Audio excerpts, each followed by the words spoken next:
Hello friends, എല്ലാവർക്കും നമസ്കാരം. ഇന്നെടുത്ത trade ഇന്ന് രാവിലത്തെ ഈ റിജക്ഷൻ ക്യാൻഡിൽ കണ്ടപ്പോൾ താഴേക്കുള്ളൊരു ട്രേഡ് പോയി. അപ്പം ആ ട്രേഡ് എടുക്കാനുള്ള റീസൺ ഞാൻ പറഞ്ഞുതരാം. ഇത് പ്രീവിയസ് ക്ലോസിംഗ് ആണ്. അപ്പം രാവിലെ ഇവിടെ നിന്ന് റിജക്റ്റ് ചെയ്തപ്പം ഫസ്റ്റ് ടാർജറ്റ് ഇവിടം വരെ പോകുന്ന ഒരു ഐഡിയ ഉണ്ടായിരുന്നു. അതുകൊണ്ടാണ് ആ ട്രേഡ് എടുത്തത്. അപ്പം കുഴപ്പമില്ലാതെ നല്ല മൂവ് തന്നെ കിട്ടി. പക്ഷേ ഇതായിരുന്നു ഏറ്റവും നല്ല എൻട്രി. പക്ഷെ ഞാനെടുത്ത ട്രേഡ് അതല്ല. എനിക്ക് ഈ റിജക്ഷൻ ക്യാൻഡിൽ കണ്ടപ്പോൾ തന്നെ ഞാൻ എൻട്രി ചെയ്ത് ഇവിടം വരെ ട്രേഡ് ഹോൾഡ് ചെയ്തു. ജസ്റ്റ് ക്വിക്കായിട്ടുള്ള ട്രേഡായിരുന്നു. ഏറ്റവും രാവിലെ ഫസ്റ്റ് ക്യാൻഡിൽ തന്നെ എടുത്ത ട്രേഡായിരുന്നു. അപ്പോൾ അതിൽ കുഴപ്പമൊന്നും എനിക്ക് തോന്നിയില്ല. കാരണം ഇതൊരു റിജക്ഷൻ, ഈ ഒരു ഏരിയ ഭയങ്കര ഒരു റെസിസ്റ്റൻസ് ഉള്ള ഒരു ഏരിയയാണ്.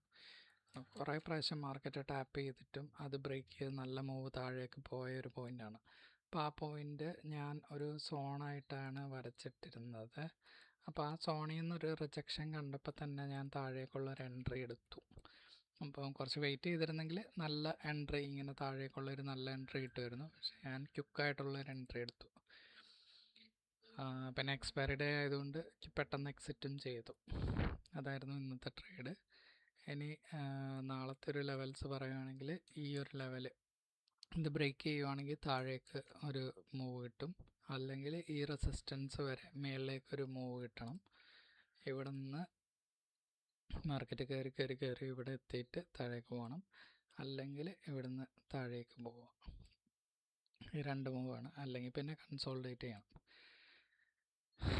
പിന്നെ കുറേ കാലമായിട്ടുള്ളൊരു ട്രെൻഡ് ലൈൻ ഉണ്ടായിരുന്നു. അപ്പോൾ ആ ട്രെൻഡ് ലൈൻ ഇന്ന് ബ്രേക്കായിട്ടാണ് മാർക്കറ്റ് ഓപ്പൺ ആയിട്ടത് ഈ ഏരിയ വിട്ട് അന്ന് ബ്രേക്ക് ചെയ്ത് പോയില്ല. ഈവൻ ഗ്യാപ്പ് ആയിട്ട് പോലും ഈ ഏരിയ ബ്രേക്ക് ചെയ്ത് പോയില്ല. അവിടെ നിന്ന് പ്യുവറായിട്ട് റിജക്ഷൻ കാണിച്ചു. അപ്പം ഫസ്റ്റ് ടാർജറ്റ് നമ്മുടെ ഈ ട്രെൻഡ് ലൈൻ തന്നെയായിരുന്നു. പിന്നെ ഇതായിരുന്നു അടുത്ത ഏരിയ. കാരണം ഈ ഏരിയയിൽ കുറേ പ്രാവശ്യം ടാപ്പ് ചെയ്തിട്ടുള്ള ഏരിയ ആയതുകൊണ്ട് അത് ആ ടാർജറ്റിൽ തന്നെ പോയി മുട്ടുകയും ചെയ്തു. ഓക്കെ, അപ്പം അടുത്ത വീഡിയോയിൽ കാണാം.